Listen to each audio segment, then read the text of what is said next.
오늘 살펴볼 하나님의 말씀은 로마서 15장 말씀, 좋은 교회와 사도의 꿈과 비전에 관한 말씀입니다.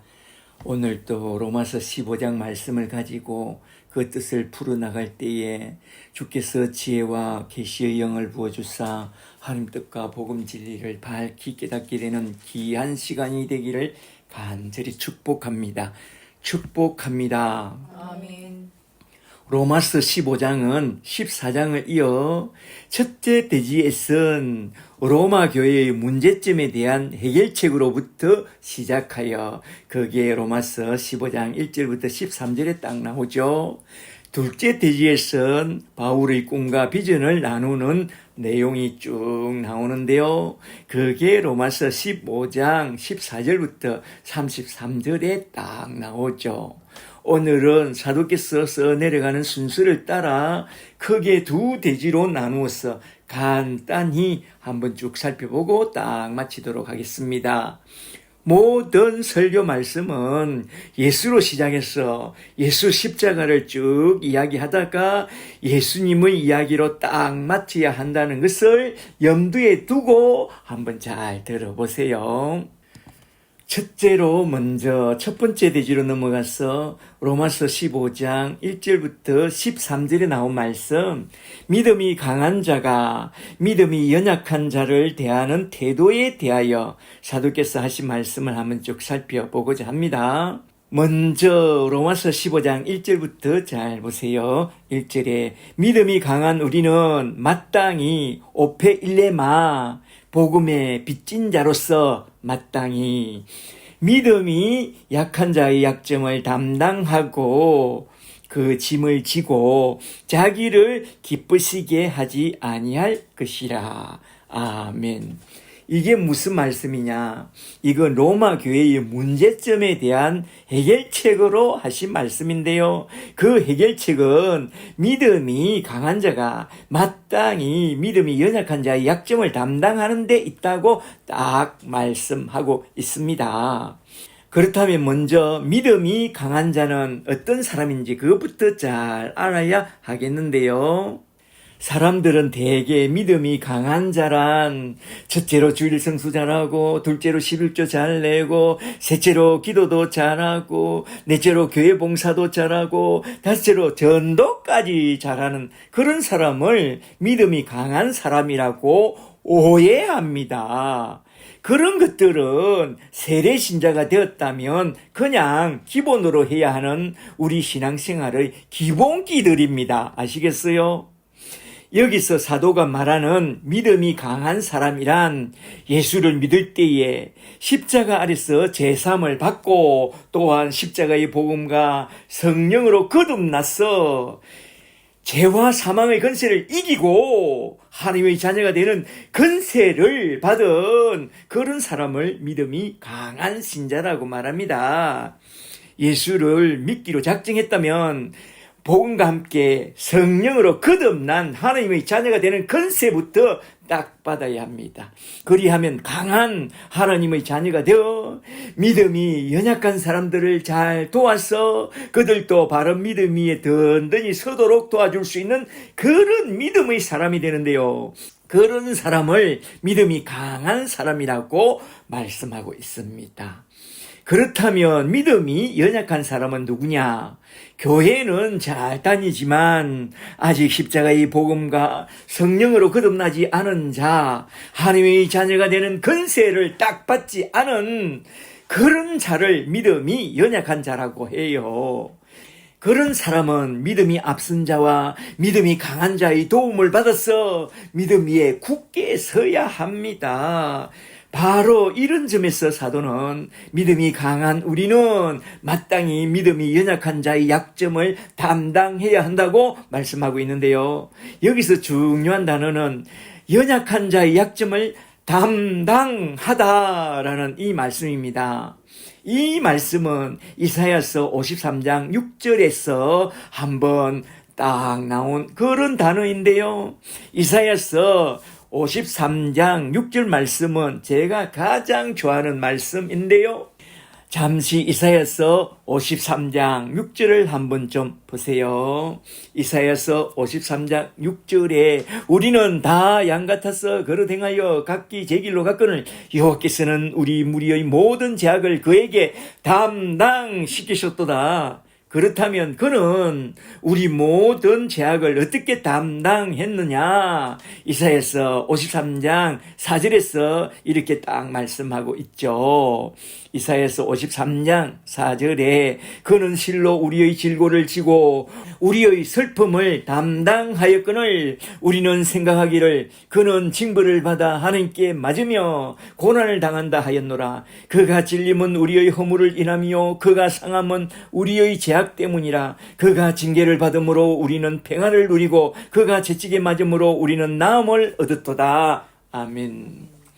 사도는 그 믿음이 강한 자가 마땅히 믿음이 연약한 자의 약점을 담당해야 하는 것에 대하여 담당하다라는 이 단어를 통해서 예수님이 우리 연약한 자들의 수고하고 무거운 짐을 지고 십자가에 달려 돌아가신 우리 주님을 보라고 하신 그런 말씀입니다. 예수님이 십자가 위에서 우리 연약한 자들의 수고하고 무거운 짐을 어떻게 지고 가시는지, 예수님이 우리 연약한 자들에게 어떤 구원을 베풀어 주셨는지 그걸 잘 생각해 보라고 이렇게 말씀한 것입니다. 말하자면 믿음이 강한 자란 또 하나의 작은 예수가 되어 믿음이 연약한 자의 약점인 죄와 허물을 지고 가신 예수님에게로 잘 인도하여 그들의 죄와 허물을 지고 가신 예수님을 잘 알고 그들도 십자가 아래서 제사함을 받고 십자가의 복음과 함께 성령을 받도록 잘 도와주어야 한다. 그리하여 복음과 함께 성령으로 거듭난 하나님의 자녀가 되는 강력한 권세를 받도록 도와야 한다. 그게 믿음이 강한 자가 믿음이 연약한 자의 약점을 담당해야 하는 일이다 이 말입니다. 여기서 잘 들어두세요. 누가 주일 성수 잘하고 11조 잘하고 새벽기도 잘하고 교회 봉사 잘하고 전도도 잘해야만 믿음이 좋은 사람인 것처럼 그렇게 말하고 그렇게 살지 않는 사람을 딱 째려보거든. 그 사람은 신앙이 뭔지 아직 잘 몰라서 그러는 어린 신자라고 생각해야 됩니다. 주일 성수와 11조와 새벽기도와 교회 봉사와 전도 같은 것은 거듭난 신자가 되었으면 지극히 당연히 해야 하는 신앙의 기본기요, 베이직 라이프입니다. 그런 기본기가 잘 되어 있으면 참 좋겠지만 그런 기본기가 잘 닦여 있지 않은 그런 사람을 보거든 그저 있는 그대로 그냥 받아주어야지 그들을 째려보거나 도끼 눈을 뜨고 너는 왜 신앙이 그 모양이냐고 그러면 안 됩니다. 그렇게 말하는 그 사람은 아직 믿음이 뭔지 잘 모르는 그런 자라는 것을 잘 알고 그렇게 말하는 사람에게 시험 들지 말고 그리 말하는 그들도 온전한 믿음 위에 서기까지 많이 지켜봐 주고 많이 기다려 주어야 합니다. 그게 강한 자가 연약한 자의 약점을 담당하는 일입니다. 할렐루야. 한국 교회를 대상으로 교회에서 가장 불편하고 무서운 사람은 누구인가 하는 설문조사에서 나온 답이 뭔지 아세요? 1위는 40일 금식 기도한 사람, 2위는 방언 좀 한다는 사람, 무서워. 3위는 신학 공부 좀 했다는 그런 사람, 참 무섭다고 그렇게 쭉 나왔는데요. 금식과 방언과 신학, 이건 우리 신앙 성장에 참 좋은 것들이지만 그것으로 도끼 눈을 뜨고 째려보고 그러면 안 됩니다. 그러지 말고 그리스도의 마음을 가지고 연약한 자를 받아주고 품어주는 그런 넉넉한 인자한 사람이 되어야 합니다. 남의 하인을 비판하는 너는 누구냐? 그가 서는 것이나 넘어지는 것이 그 주인에게 있으며 그가 세우시리니 이는 세우시는 권능이 주께 있음이라. 로마서 14장 4절 말씀. 그래서 저는 이 말씀이 참 좋습니다. 주께 맡기라. 믿음이 강한 자는 범사에 쉽게 상처받기 쉬운 그런 연약한 자의 약점을 짊어지고 그가 구원을 받기까지, 그리고 또 진리의 말씀 위에 든든히 서기까지 잘 받아주고 도와주고 함께 데리고 가는 그런 마음이 따뜻한 사람이 되어야 합니다. 범사에 상처받기 쉬운 그런 연약한 사람 앞에 믿음이 센 척 목소리 쫙 깔고 기도합시다. 걸걸한 목소리로 전도합시다. 그러면서 압박하면 안 됩니다. 주일 성수 좀 못해도, 새벽기도 좀 못해도, 전도 한 명 못해도 그냥 따뜻한 눈으로 좀 봐주고, 오히려 내 시작은 미약하였으나 내 나중은 창대하리라고 덕담을 좀 해주고, 등도 한번 좀 두드려주고, 밥도 한번 좀 사주고 격려해주고 세워주는 그런 넉넉하고 풍성한 마음을 가진 사람들이 다 되시길 주의 이름으로 간절히 축복합니다. 아멘. 그런 차원에서 믿음이 강한 자가 많을수록 그 교회는 따뜻한 교회가 됩니다. 따뜻하고 평안하고 은혜와 사랑이 넘치는 그런 교회라면 누구든지 그런 교회 모임에 자주 가고 싶어 할 것입니다. 바로 그런 교회가 하나님이 원하시고 기뻐하시는 참 아름다운 교회입니다. 잘 아시겠죠? 사도는 바로 그런 아름다운 교회의 사람들이 될 것을 건면하면서 15장 1절을 딱 시작하는데요. 15장 1절이 핵심이죠. 이제 로마서 15장 2절 말씀을 좀 더 살펴보도록 할까요? 1절과 연결해서 2절을 잘 보세요. 1절에 믿음이 강한 우리는 마땅히 믿음이 약한 자들의 약점을 담당하고 자기를 기쁘게 하지 아니할 것이요. 2절에 우리 각 사람이 이웃을 기쁘게 하되 선을 이루고 구원을 이루고 덕을 세우도록 할지니라. 아멘. 이건 내 이웃을 기쁘게 하되 그들의 구원을 돕고 그들의 믿음을 세워줘야 한다, 이 말입니다. 고린도전서 10장 31절을 잘 보시면 고린도전서 10장 31절에 너희가 먹든지 마시든지 무엇을 하든지 다 하나님의 영광을 위하여 하고 하나님의 교회에 그치는 자가 되지 말고 나와 같이 모든 일에 범사에 모든 사람을 기쁘게 하여 자신의 유익을 구하지 말고 많은 사람의 유익을 구하여 그들로 구원을 받게 하라고 했습니다. 말하자면 믿음이 연약한 자가 구원에 이르기까지 범사에 조심하여 그를 잘 도와줄 뿐만 아니라 그가 마침내 진리의 말씀 위에 든든히 설 수 있도록 잘 도와주어야 한다, 이 말입니다. 이게 그리 쉬운 일이냐? 쉽지 않습니다. 우리 힘과 능력을 할 수 있느냐? 할 수 없습니다. 우리는 믿음이 센 척하기는 쉬워도 실제로 믿음이 연약한 자의 약점을 담당하고 그들의 구원을 도와주고 그들의 믿음을 세워주는 일은 그리 쉽지 않습니다. 우리는 그런 능력이 없습니다. 그렇다면 어떻게 하면 그들을 잘 도와줄 수 있느냐? 내공이 강해야 합니다. 우리 속에 십자가의 능력과 성령의 능력이 딱 장착되어 내공이 강할 때에 그들을 잘 도와줄 수 있게 됩니다. 그래서 사도는 로마서 15장 3절부터 그 내공을 채워나가는 길에 대하여 네 가지로 딱 말씀하고 있는데요. 첫째로 먼저 로마서 15장 3절부터 잘 보세요. 3절에 어떻게 내공을 채워나가야 할 것인가? 그리스도께서도 자기를 기쁘시게 하지 아니하셨나니 기록된 바 주를 비방하는 자들의 비방이 내게 미쳤나이다 함과 같으니라. 이것은 예수 십자가를 보라는 그런 말씀입니다. 그리스도 예수를 보라. 그는 앞선 자로서 자기를 기쁘시게 하지 않고 사람들의 비방을 감내하면서 연약한 우리의 모든 짐을 죄짐과 율법의 짐을 지고 십자가에 달려 돌아가셨습니다.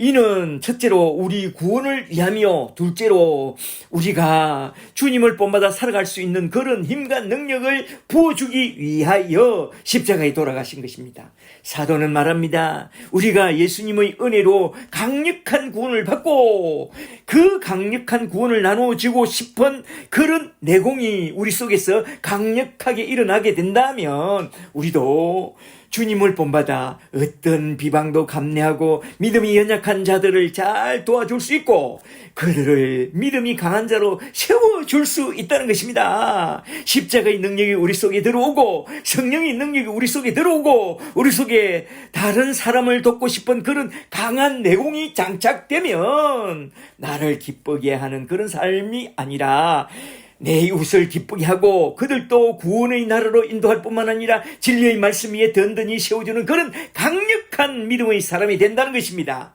이걸 믿습니까?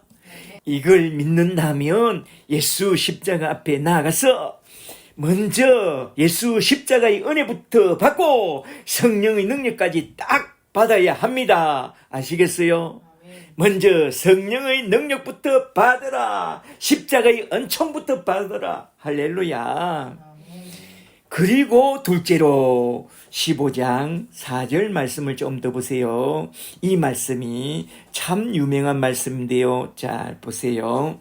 4절에 무엇이든지 전에 기록된 바는 구약 성경은 우리의 교훈을 위하여 기록된 것이니 우리로 하여금 인내로 또는 성경의 위로로 소망을 가지게 함이라. 구원의 소망, 천국의 소망을 가지게 함이니라. 아멘. 이게 무슨 말씀이냐? 이건 성경을 기록한 목적을 말씀한 것인데요. 요한복음 5장 39절에서 성경을 주신 목적은 성경을 통해서 구원의 주가 되신 예수를 발견하고 영생 구원을 얻으라는 그 말씀을 로마서 15장 4절에서는 이렇게 표현한 것입니다. 말하자면 우리가 성경을 잘 알게 되면 구원의 주가 되신 예수님을 잘 알게 되고 예수를 잘 알게 되면 영생을 딱 받게 되고 영원한 천국 소망까지 딱 받게 되면 강한 믿음과 사랑과 소망을 가진 그런 내공이 강한 제자가 되어 믿음이 연약한 자의 약점을 능히 담당할 수 있게 된다 이 말입니다. 잘 생각해 보세요. 성경을 주신 목적이 뭡니까? 그러한 믿음의 사람이 되라고 성경을 주신 것입니다. 요한복음 5장 39절에 의하면 영생을 얻으라고 성경을 주셨고 디모데후서 3장 16절에선 강력한 하나님의 일꾼의 능력을 갖추라고 성경을 주셨다고 말합니다. 그러므로 성경을 보게 되거든 그냥 끄떡끄떡 넘어가지 말고 성경에 담아놓은 영원한 생명의 근원이신 예수님을 똑똑히 딱 보고 예수님을 온전히 딱 믿고 그 믿음으로 말미암아 영생 구원과 더불어 천국 소망까지 딱 받으라 이 말입니다. 그리하면 믿음이 강한 신자가 됩니다. 그리하여 믿음이 강한 신자가 되어 믿음이 연약한 자의 약점을 잘 담당한 자가 되라 이겁니다. 그러므로 무엇보다도 먼저 성경을 통해서 예수님을 온전히 믿고 천국 소망 속에 내공이 강한 자가 되시기를 주 이름으로 간절히 축복합니다. 그리고 세 번째로 나온 15장 5절 말씀을 잘 보세요. 15장 5절에 이제 인내와 위로의 하나님이 너희로 그리스도 예수를 본받아 서로 뜻이 같게 하여 주사 한 마음과 한 입으로 하나님 곧 우리 주 예수 그리스도의 아버지께 영광을 돌리게 하려 하노라. 하나님 아버지께 영광을 돌리는 길은 예수 십자가의 방법밖에 없습니다. 7절에 그러므로 그리스도께서 우리를 받아 하나님께 영광을 돌리심 같이 너희도 서로 받으라. 아멘. 이게 무슨 말씀이냐? 이건 단순히 예수 그리스도를 본받으라 그런 말이 아닙니다. 이건 주님이 우리를 받아서 우리의 있는 모습 그대로, 연약한 모습 그대로, 죄와 허물이 많은 그대로 받아주사 우리의 수고하고 무거운 짐을 지고 십자가에 달려 죽음으로써 우리의 모든 죄와 허물을 다 사해 주시고 하나님께 영광을 돌리셨다는 그 말씀입니다. 그런 십자가에 담긴 하나님의 뜻을 잘 알고 예수를 믿음으로 말미암아 구원을 얻게 되었거든. 너희도 그런 주님을 본받아 자기를 부인하고 십자가를 짐으로써 믿음이 연약한 자들의 약점을 짊어지고 그들도 십자가 아래서 온전한 구원을 받고 온전한 믿음 위에 든든히 서기까지 도와주라. 이것이 예수님을 본받아 하늘 아버지께 영광을 돌리는 유일한 길이다 이 말입니다. 우리 신앙이란 누가 더 크냐 하는 그런 싸움이 아니라 누가 약한 자의 짐을 더 많이 잘 지고 가주느냐 하는 그런 싸움입니다. 주님이 연약한 우리를 받아서 십자가 위에서 거의 몸된 교회의 지체로 삼아주신 것처럼 우리도 그런 주님을 본받아 연약한 자들을 잘 받아주고 지체로 삼아주는 그런 내공이 강한 믿음의 사람이 되고 믿음이 강한 예수의 사람이 되라 라고 말씀하신 것입니다. 할렐루야. 아멘. 그리고 네 번째로 하신 말씀은 로마서 15장 8절 말씀인데요. 잘 보세요. 예수님은 할례의 수용자가 되었을 뿐만 아니라 이방인도 받아서 그의 몸된 교회의 지체로 삼아 함께 하나님의 영광을 찬송하게 하셨다고 증언하면서 우리도 그런 주님을 본받아 믿음이 연약한 자를 잘 품어주는 그런 내공이 강한 예수의 사람들이 되라고 딱 건면하고 있는데요. 15장 8절부터 잘 보세요. 8절에 내가 말하노니 그리스도께서 하나님의 진실하심을 위하여 할례의 수종자가 되셨으니 이는 조상들에게 주신 약속들을 견고하게 하시고 또한 이방인들도 그 긍휼하심으로 받아서 하나님께 영광을 돌리게 하려 하심이라. 기록된 바 그러므로 내가 열방 중에서 주께 감사하고 주의 이름을 찬송하리로다 함과 같으니라. 아멘. 그리고 12절을 좀 더 보세요.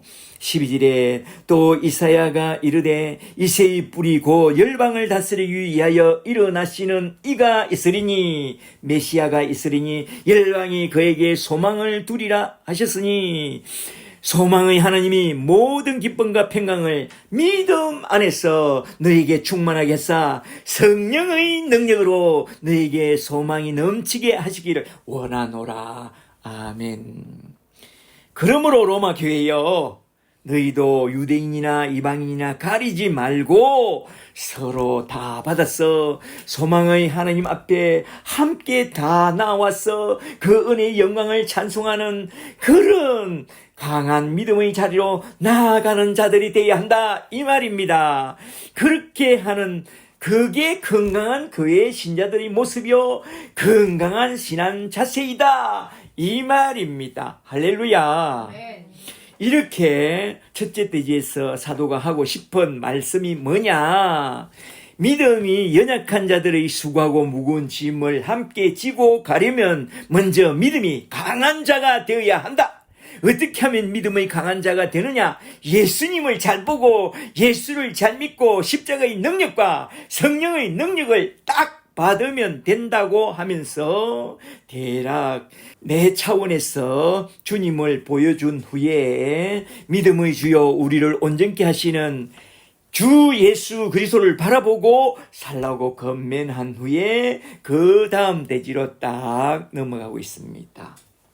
이제 두 번째 대지로 넘어가서 로마서 15장 14절부터 33절에 나온 말씀, 사도께서 로마 교회에게 꼭 해주고 싶었던 말씀과 사도의 꿈과 비전과 부탁의 말씀을 한번 쭉 살펴보고 딱 마치도록 하겠습니다.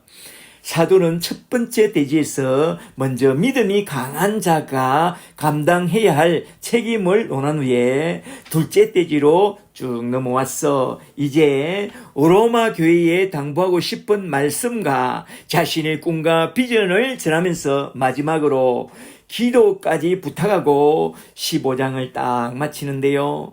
둘째 대지는 간단히 좀 살펴보고 딱 마치고자 합니다.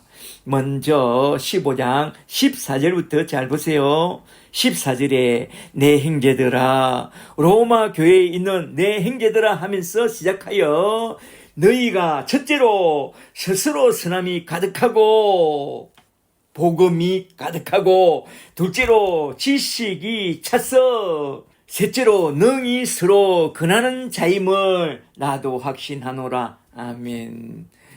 이렇게 둘째 대지를 시작하는 말씀은 로마 교회 사람들이 가지고 있어야 할 세 가지 덕목을 딱 언급하면서 시작한 그런 말씀인데요. 첫째로 너희는 선함이 가득한 복음이 가득한 견고한 신자가 되어야 하고 둘째로 모든 지식이 차고 넘치는 그런 제자가 되어야 하고 셋째로 능히 서로 근하는 그런 열매 맺는 일꾼이 되어야 한다고 한 그런 말씀인데요. 사도는 의도적으로 이런 세 가지 덕목을 딱 언급하면서 로마서 1장에서 로마서를 쓰게 된 그 목적을 이렇게 다시 언급하면서 이게 믿음이 강한 자가 갖고 있어야 할 중요한 세 가지 덕목이라고 딱 교훈하고 있습니다. 무슨 말씀을 하시면 그 말귀를 잘 알아들어야 합니다. 아시겠어요?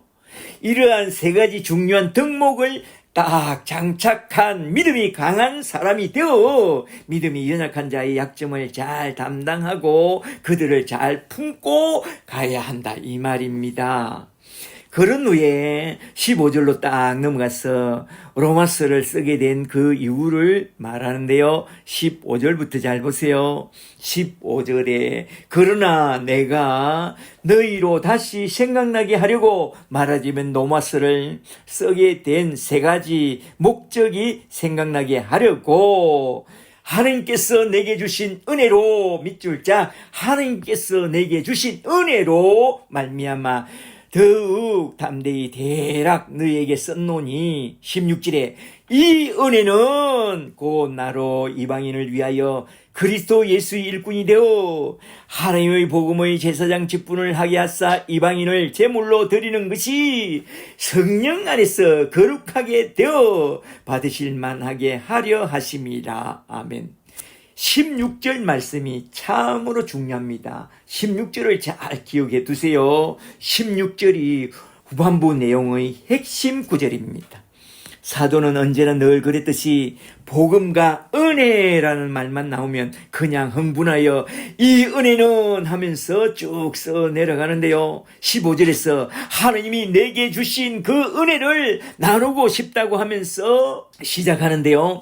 여기서 하나님이 주신 은혜란 무엇이냐? 그 은혜란 우리 죄인이 감히 받을 수 없는 그런 하나님의 큰 선물을 한마디로 말해서 하나님이 주신 은혜라고 말씀하고 있습니다.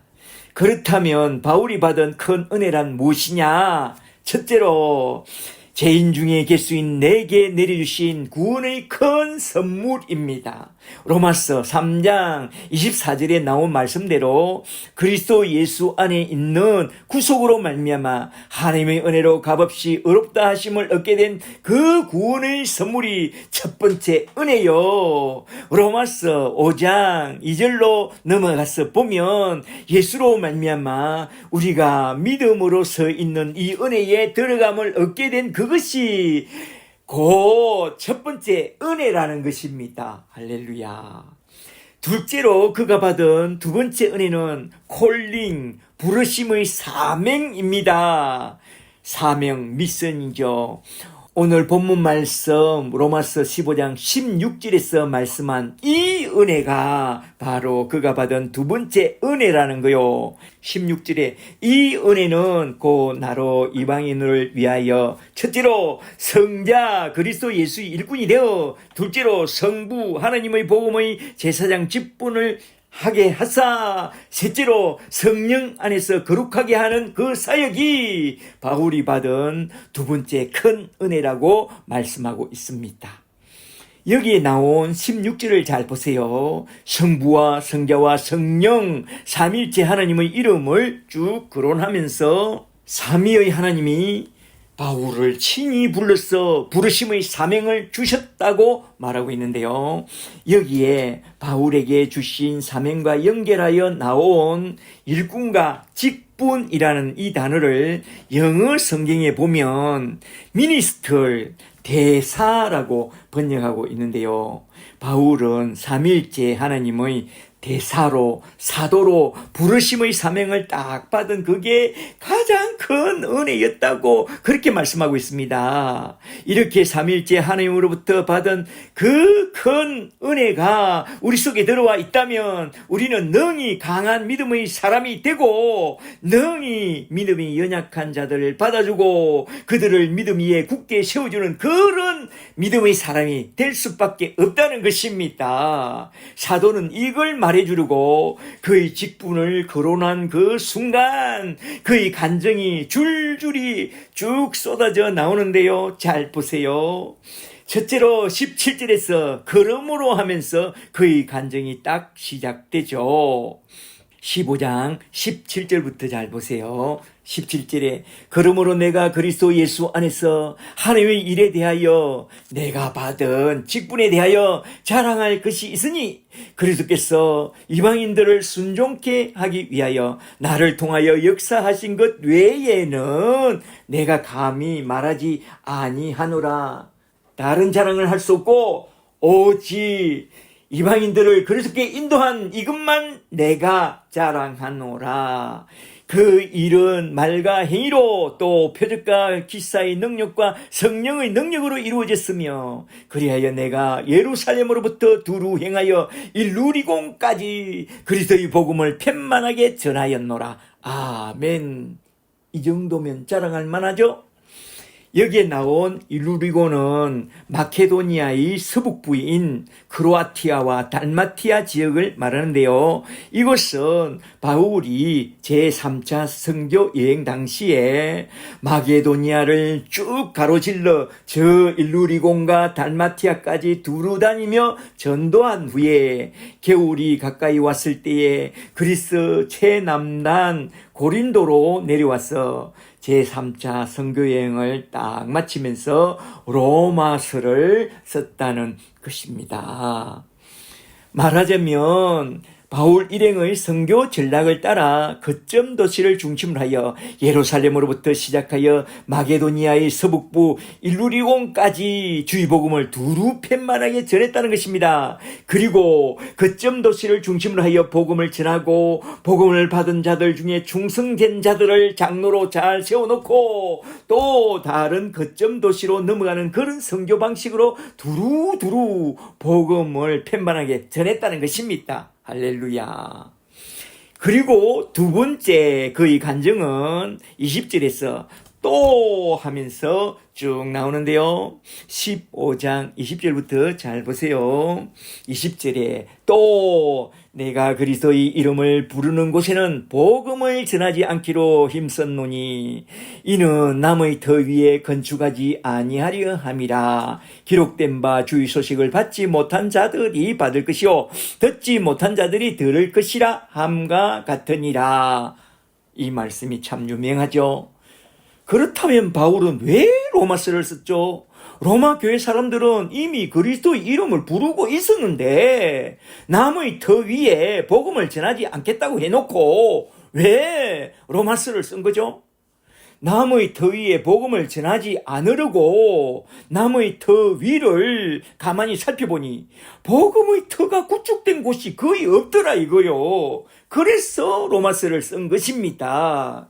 브리스길라와 아굴라를 보니까 저들은 복음이 서 있지 않아. 그러니까 복음을 전해야 되겠다 하고 로마서를 쓴 것입니다. 복음의 틀을 잘 세워주려고 말입니다. 제가 캠퍼스에서 전도해 보니까 정말로 교회에 잘 다니는 신자들을 만나보니 그들 속에 복음의 터가 구축된 그런 사람은 거의 없어요. 제가 또 목사와 전도사님들을 참 많이 도와봤는데 놀라운 것은 그들도 복음의 터 위에 굳게 세워져 있는 사람이 거의 없었습니다. 그러니까 바울의 입장에서는 오직 했겠어요. 그러니 다시 복음의 기초를 세워주고 싶어서 이렇게 로마서를 썼다는 것입니다. 신자가 되고 제자가 되고 열매 맺는 일꾼이 되라고. 할렐루야. 그리고 세 번째 그의 간증은 22절에서 그러므로 하면서 계속됩니다. 22절부터 잘 보세요. 22절에 그러므로 내가 너에게 가려 하던 것이 여러 번 막혔더니 그래서 로마서를 써 보내게 되었다는 거죠. 23절에 이제는 이 지방에 일할 곳이 없고 말하자면 예루살렘부터 일루리군까지 펜만하게 두루 복음을 다 전했으므로 이곳에 일할 곳이 없고 여러 해 전부터 언제든지 서바나로 서페인으로 갈 때에 너에게 가기를 바라고 있었으니 이는 지나가는 길에 너희를 먼저 보고 너희와 사귐으로 말하자면 복음을 함께 나눔으로 얼마간 기쁨을 함께 나눈 후에 너희가 그리로 스페인으로 보내주기를 바람이라. 말하자면 복음을 가지고 로마로 먼저 들어가서 복음을 함께 나누고 그리고 로마를 넘어서 서바나 스페인 땅끝까지 나아가서 주의 복음을 두루 펜만하게 전하고 싶다는 사도의 원대한 꿈과 비전을 이렇게 딱 말씀하고 있는데요. I have a dream. 나는 꿈이 있습니다. 오늘은 헬라에, 내일은 로마에, 그리고 모레는 스페인 땅끝까지 이르러 하나님이 내게 주신 이 은혜의 복음을 다 전해주고 싶다고 그의 꿈과 비전을 이렇게 쭉 선포하고 있습니다. 잘 보세요. 그리고 네 번째 그의 간증은 25절에서 그러나 하면서 계속되는데요. 25절부터 잘 보세요. 25절에 그러나 이제는 내가 성도를 섬기는 일로 예루살렘으로 올라가노니 이는 마게도니아와 아가야 사람들이 예루살렘 성도 중 가난한 자들을 위하여 기쁘게 얼마를 연보하였습니다. 저희가 기뻐서 하였거니와 또한 저희는 그들에게 빚진 자니 만일 이방인들이 그들의 영적인 것을 복음을 나누어 가졌으면 육적인 것으로 물질로 그들을 섬기는 것이 마땅하니라. 그러므로 내가 이 일을 마치고 이 열매를 그들에게 확정한 후에 너에게 들렀다가 서바나로 가리라. 내가 너에게 나아갈 때에 그리스도의 충만한 복음을 가지고 갈 줄을 아노라. 아멘. 바울은 반복해서 로마에 들렀다가 서바나로 갈 것을 쭉 언급합니다. 그러면서 사도는 끝으로 기도를 부탁하면서 로마에 반드시 가게 될 것을 강력하게 어필하고 있죠.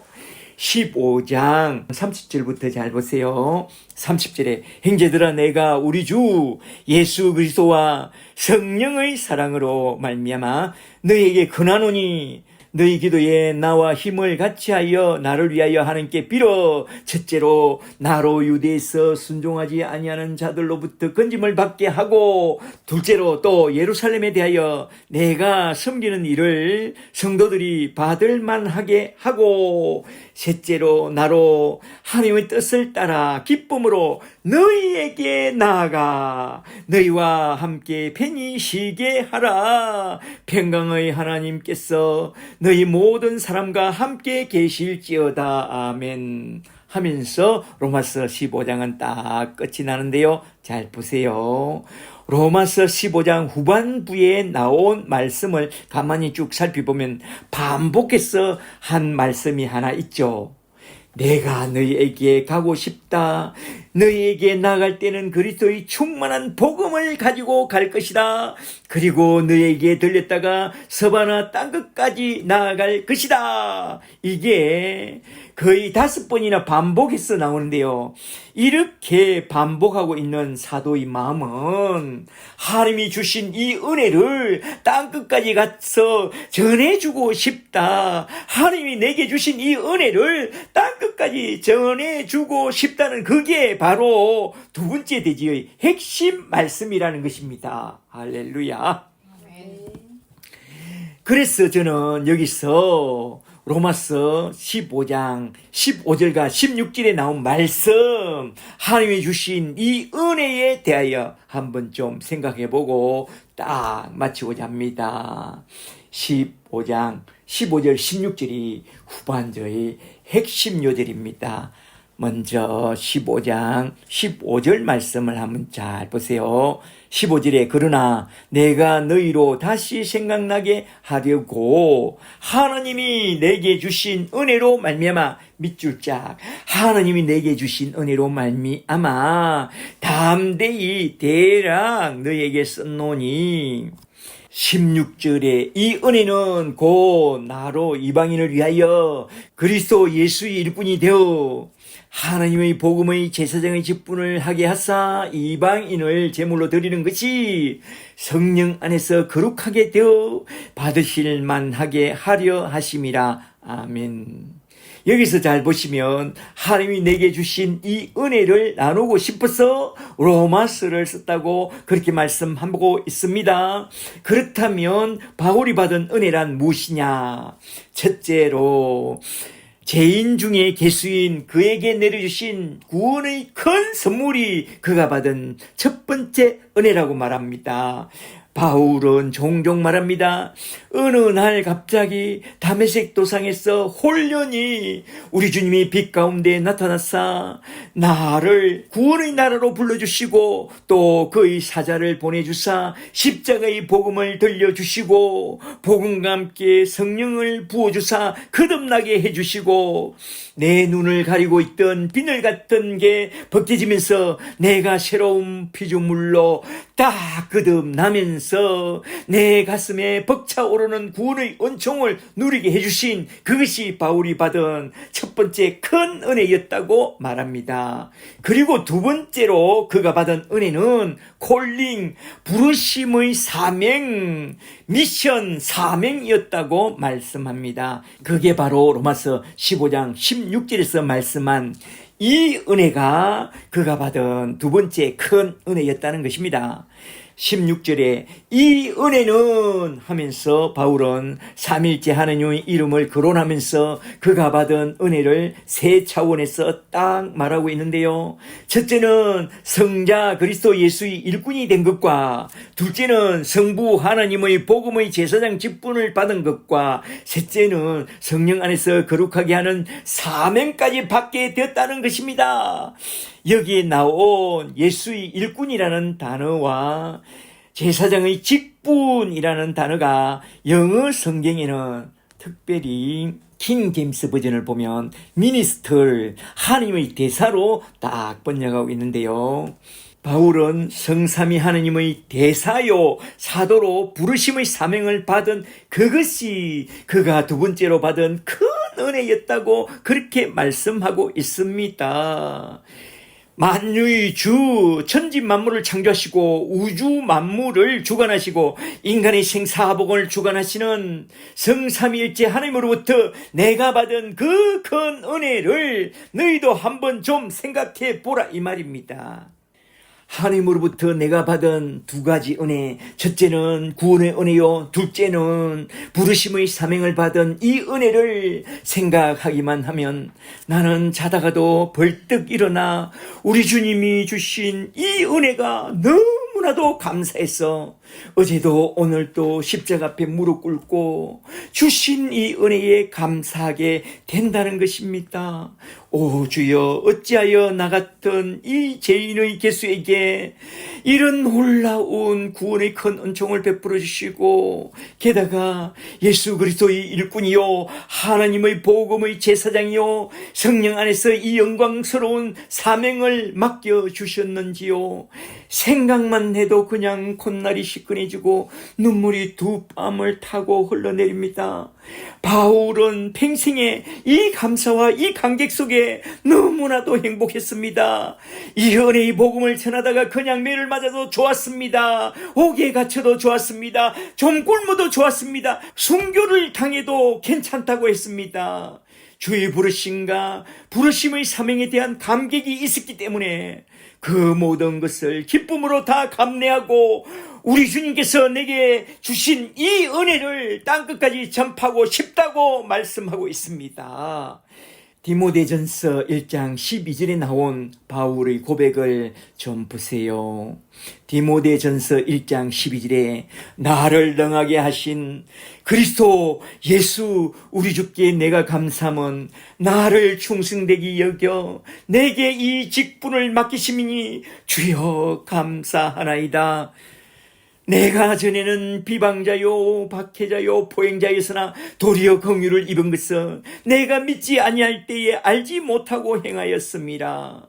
그리고 14절에서 그는 예수님의 일꾼으로 하나님의 복음의 제사장 직분으로 성령 안에서 거룩하게 하시는 사명을 받은 이 은혜가 너무나도 크기에 이렇게 고백하고 있습니다. 디모데전서 1장 14절에 우리 주의 은혜가 그리스도 예수 안에 있는 믿음과 사랑과 함께 넘치도록 풍성하였도다. mit보다 모든 사람이 받을 만한 이 말이여 그리스도 예수께서 죄인을 구원하시려고 세상에 임하셨도다. 죄인 중에 내가 개순이라. 바울은 말합니다. 나는 하나님의 은혜를 받을 자격이 전혀 없는 그런 죄인 중에 개수였습니다. 나는 하나님의 은혜의 복음을 전할 만한 자격이 전혀 없는 그런 죄인 중에 죄인입니다. 그런 나에게 예수의 일꾼으로 하나님의 복음을 전하는 제사장의 직분을 맡겨주시고 사람을 낚는 업으로 삼아주셨으니 이건 나에게 너무나도 크고 놀라운 하나님의 은혜였다 이 말입니다. 그래서 바울은 고린도전서 15장 9절에서 그가 받은 이 은혜에 대하여 이렇게 고백하고 있습니다. 고린도전서 15장 9절에 나는 사도 중에 지극히 작은 자라 나는 하나님의 교회를 박해하였으므로 감히 사도라 칭함을 받기를 감당치 못할 자라. 10절에 그러나 나의 나 된 것은 나의 사도가 된 것은 하나님의 은혜로 된 것이니 내게 주신 그 은혜가 헛되지 않게 하려고 내가 모든 사도들보다 더 많이 수고하였노라.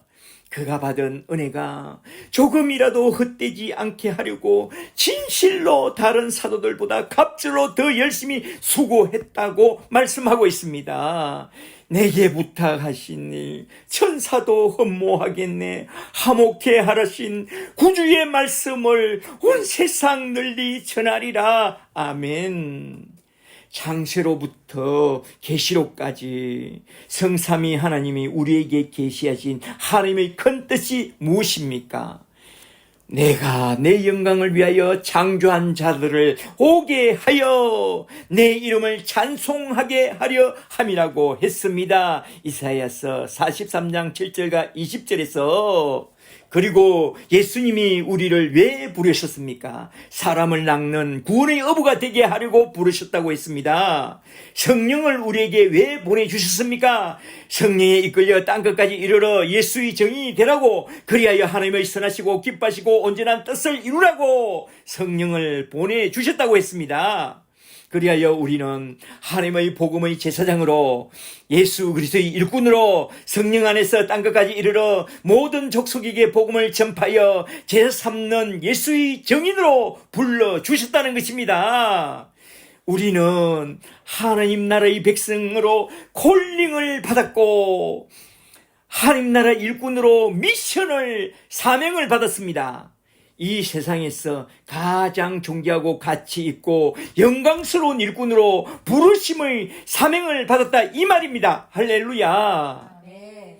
큰 나라의 큰 왕이 그 나라의 흥망을 좌우하는 막중한 사명을 맡겨주시려고 콜링하여 부르심의 사명을 맡겨주셨다면 정말로 황공무지로소이다 하면서 감업하여 맡겨주신 그 사명을 이루어내려고 분골쇄신하여 뼈와 살을 갈아 붙여서 몸을 다 바쳐 숭성하게 될 것입니다. 바울이 그랬다는 것입니다. 하늘나라 큰 왕이 나에게 주신 이 큰 사명, 주여 주신 사명 감업하여 소신의 몸을 다 바쳐 부르심의 사명을 잘 감당하고 돌아오겠나이다. 그리고선 아맹어사 마패 하나 들고 땅끝까지 나아간 것입니다. 그 마패는 바로 성령이 인치신 성경 말씀이라 성경 말씀을 들고 아맹을사 출두를 외치면서 예수 십자가의 복음을 전파하여 사람을 낚는 어부가 되고 제사장의 직분을 다 감당했다는 것입니다. 생각해 보세요. 하늘나라 왕이 그 나라의 흥망을 좌우하는 막중한 사명을 맡기려고 콜링했다면 아무라도 대강 불러서 그 막중한 사명을 대충 맡기겠어요? 노! 아니올시다. 하나님이 장세전에 택하시고 예정하사 때가 참에 우리를 부르시고 의롭다 임쳐주시고 우리를 구별하사 하나님 나라의 일을 맡겨주사 그 맡은 사명이 끝나는 날 저 하늘나라 영광의 나라로 데리고 가기로 작정하신 우리 하나님이 아무라도 턱 불러서 그 막중한 사명을 턱 맡기겠어요? 노! 아닙니다. 아무나 택하여 대충 턱 맡기지 않습니다. 하나님이 원하시는 사람을 택하시고 하나님이 잘 준비시켜서 하나님이 원하시는 일을 딱 맡깁니다. 그걸 잘 알게 된 바울은 이 일은 가장 큰 은혜와 영광스러운 그런 직분이라고 말씀하고 있는 것입니다. 할렐루야. 우리는 이걸 잘 알아야 합니다. 우리를 부르신 것은 개나 소나 다 부르신 게 아니라 창세전에 택하신 하나님의 사람들을 때가 참에 부르셨고 십자가의 보혈로 구별하신 후에 우리를 잘 준비시켜서 저 알골 골짜기와 빈들에도 복음 들고 나가서 주신 사명 잘 감당하라고 우리를 부르신 것입니다. 그렇게 하나님이 부르시고 사명을 맡기신 그들이 누굽니까? 바로 저와 여러분입니다. 바울처럼 아무 자격도 없고 죄인의 개수였던 저와 여러분을 하나님의 나라의 운명을 좌우하는 그 엄청난 일, 그 사명을 맡기려고 우리를 불러주셨으니 이게 얼마나 크고 놀라운 은혜인지 아느냐? 우리가 얼마나 영광스럽고 자랑스러운 그런 직분을 받았는지 아세요? 우리는 구원과 함께 그런 부르심의 사명을 받은 영광스러운 하나님의 아들, 딸들입니다. 그렇다면 바울처럼 그냥 항공무지로 소이다 하고선 우리 손에 들려주신 아맹어사 마패인 이 성경 하나 들고 나아가서 세상 죄인들 앞에서 아맹어사 출도를 외치면서 예수 십자가의 복음을 전파하여 사람을 낚는 업으로 사는 것입니다. 바울의 고백처럼 나의 달려갈 길과 주 예수께 받은 사명 곧 하나님의 은혜의 복음을 증언하는 일을 마치려 하면은 나의 생명조차 조금도 귀한 것으로 여기지 아니하노라 하고 달려가는 것입니다. 할렐루야. 예수 말씀하시기를 누가 오늘 일할까? 성령의 내공을 받은 우리가 그렇게 달려가는 것입니다.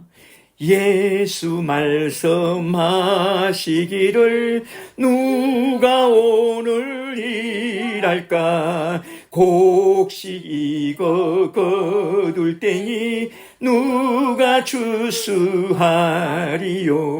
후한상을 주시려고 일할 사람 부르니 주의 직분 맡으려고 대답할 리 누구냐? 멀리 가서 이방 사람 구원하지 못하나 내 집 근처 다니면서 건질 죄인 많도다. 천사같이 말 못하고 바울같이 못하나 예수께서 구속함을 힘을 다해 전하세. 할렐루야. 우리 속에 성령의 내공으로 가득 채워서 나의 달려갈 길과 주 예수께 받은 사명을 다 마치기까지 나의 생명을 조금 더 귀한 것으로 여기지 않는 그런 저와 여러분이 다 되시기를 주 예수 그리스도 이름으로 간절히 축복합니다. 축복합니다. 오늘은 이렇게 로마서 15장 말씀을 크게 두 대지로 나누어서 한번 쭉 살펴보았습니다. 첫째는 어떤 교회가 가장 아름다운 교회인가? 믿음이 강한 자가 믿음이 연약한 자를 배려하고 그리스도를 본받아 그를 잘 섬겨주고 세워주는 그런 따뜻한 교회가 가장 아름다운 하나님의 교회라는 것을 한번 쭉 살펴보았고, 둘째는 바울이 로마서를 쓰게 된 목적과 그의 간정과 아울러 그의 꿈과 비전과 기도 부탁까지 한번 쭉 살펴봤습니다. 특히 사도가 성경을 주신 목적을 언급하면서 성경의 위로와 인내로 영원한 하늘 소망을 갖고 예루살렘과 일루리온과 그리고 로마와 서바나 땅끝까지 나가서 복음을 전하고 싶다는 그의 선교 열정을 한번 쭉 살펴봤습니다. 저와 여러분도 성경의 위로와 영원한 소망을 가지고 주의 복음을 들고 나아가되 땅끝까지는 못 갈지라도 내 집 근처 다니면서 주의 복음을 전하는 그런 사람을 낚는 복음의 제사장들이 다 되시기를 주의 이름으로 간절히 축복합니다. 축복합니다. 할렐루야. 아멘.